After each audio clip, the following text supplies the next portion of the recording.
welcome back to the 2012 Pacific Northwest Sportsman Show Special. Dwayne England, Owen Hayes. We're standing here in front of the fly casting pond. We have a gentleman behind us, hopefully not going to hook us. Lots of things to do and see here. We've been around this building, again, 300,000 square feet, are you kidding me? Tons of things to do and see, hands-on demonstrations, come down, try it out. How are we going to spend the day? Well, with over 800 vendors around here, you can spend all day walking through with all the new gadgets and gear that they've got down here. Again, being the 2012 show, everything from 2011 is pretty much outdated. You got to have a chance to see the new products that are out there these days for the Pacific Northwest in particular, chasing salmon, steelhead, big game, whatever it might be. And today I think I'm going to spend a little bit of time here in the fly casting pond learning how, believe it or not, that's a good point, how to do a little fly fishing, because it is definitely a great way to go target some fish. But we got to catch up with Cody. He's out there still looking around, trying to find some of the newest gadgets that you're going to want to check out. From a drift boat's simple beginnings as a bare aluminum hull to this beautifully customized drift boat by Pavati Marine, how does that happen? Well, right now we're joined by Chuck Gross from Pavati Marine to talk about it. Chuck, this is an absolutely gorgeous piece of artwork, truly piece of artwork. How long did this thing take in paint alone? So over 3 weeks inside the paint booth. It's all hand painted. There's no stickers, no vinyl wrap. It's all done by hand. It's just unreal. A lot of sweat and tears. I cannot imagine someone sitting there for 3 weeks hand painting each brush stroke into this thing. But Chuck, let's talk about the boat itself. Let's go back over here to the bare aluminum hull and talk about the simple beginnings of a drift boat and how it ends up as a fully customized fishing tool for out there on the water. So starting at the transom here, what are these dimples used for? The dimples, we form the dimples in the bottom to make the boat row a little bit nicer. It creates some cavitation and throws air underneath the boat. Sure. Just makes it a little easier to row. Very nice. And then now talk to me about these stringers. Why did you guys add stringers in? You got to have stringers. These rivers in the Northwest are really tough. There's lots of rocks, so you got to make the boat so it can handle those. A little bit extra added support. And actually, although the boat looks heavy, it's actually really quite light. Yeah, everybody, they see it, it's a big boat, there's a lot going on, but just really thin sheet metal, and it's all aluminum, so real lightweight. So Chuck, now that we've seen the bare aluminum hull, now let's talk about how the boat has come to be into this fully customizable tool for folks out there on the water. Let's talk first about this door here. I know that this is a feature only found on your boats. How'd you guys come up with this idea? Well, the door's our signature. We are the only ones with it, and just came up with it just because it just makes it a lot easier to get it out of the high side drift boats that you see here in the Pacific Northwest. Yep, absolutely. And now they also have a full level floor, which is not seen on a lot of drift boats out there. But the cool thing about your full level floor is this quick lock seat system. Tell me about how that works. Well, it's another patent that we have, quick lock seat system. You can add or remove seats, adjust your row seat, your footrest for weight, what kind of fishing you're doing that day, how many passengers you have. It's really just on the fly, no tools required. Really nice system to have, Well, it's a very impressive boat, folks. Make sure you stop by the Pavati Marine booth and check it out. And of course, you can see this awesome wood boat over here, hand painted, 3 weeks in paint. Beautiful, beautiful boat. Chuck, congratulations, such a beautiful product. Thank you very much. Appreciate your time.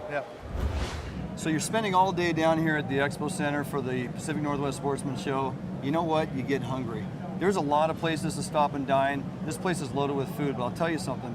When you get down here and take some time out, take a breath throughout the day, sit your bottom down right here in these benches, because we have folks here preparing meals that you cannot believe. I'm here with one of my favorites of all time, Tiffany Haugen.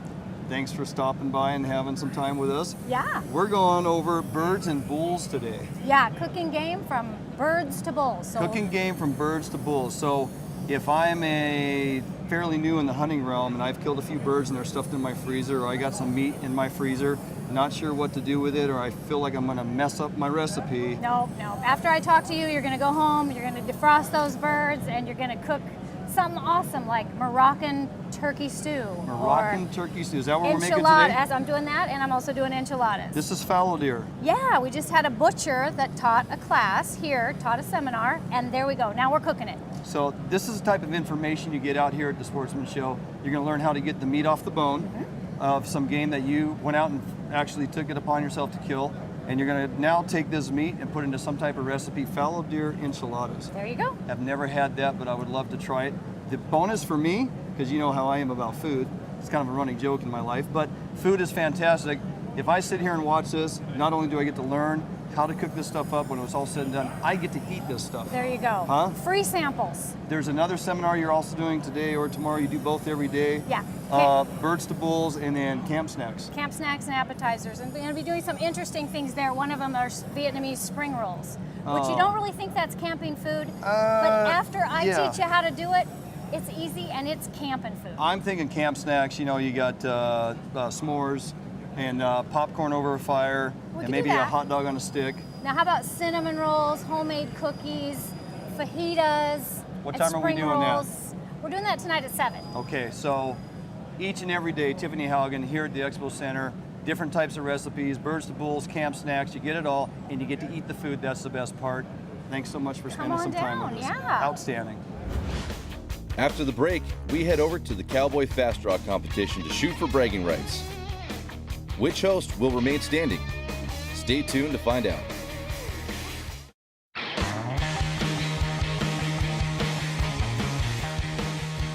At the 2012 Pacific Northwest Sportsman Show, there really is something for everyone. From unique and exciting displays, free seminars and theaters, to dozens of experts offering hundreds of hours of tips and advice. You will find top guides and outfitters on location to plan your dream hunting and fishing adventures for the coming year. The show also offers a large selection of boats, trucks, campers, ATVs, and side-by-sides. Featuring over 800 exhibits and the West's premier head and horns competition, you are sure to find excitement for the entire family. After enjoying so many great booths that we've seen so far, I'm joined right now by Dwayne and Owen. We're going to take a chance here at the Fast Draw competition here at the Pacific Northwest Sportsman Show. And what's on the line here today right now? What are the stakes? Stakes is the first beer at the end of the show. So right now we're joined by our host and our instructor, Trick Shot, right here. He's already gone through all the safety equipment that we need to do. Now it's time to start the competition. Thank you so much, sir, for this opportunity. We're going to show them how to take this 45 single action, cock it, draw it out of the holster, and hit that target fast as you can. Perfect. Well, let's get to it. Gentlemen, are you ready? I'm ready, man. Ready.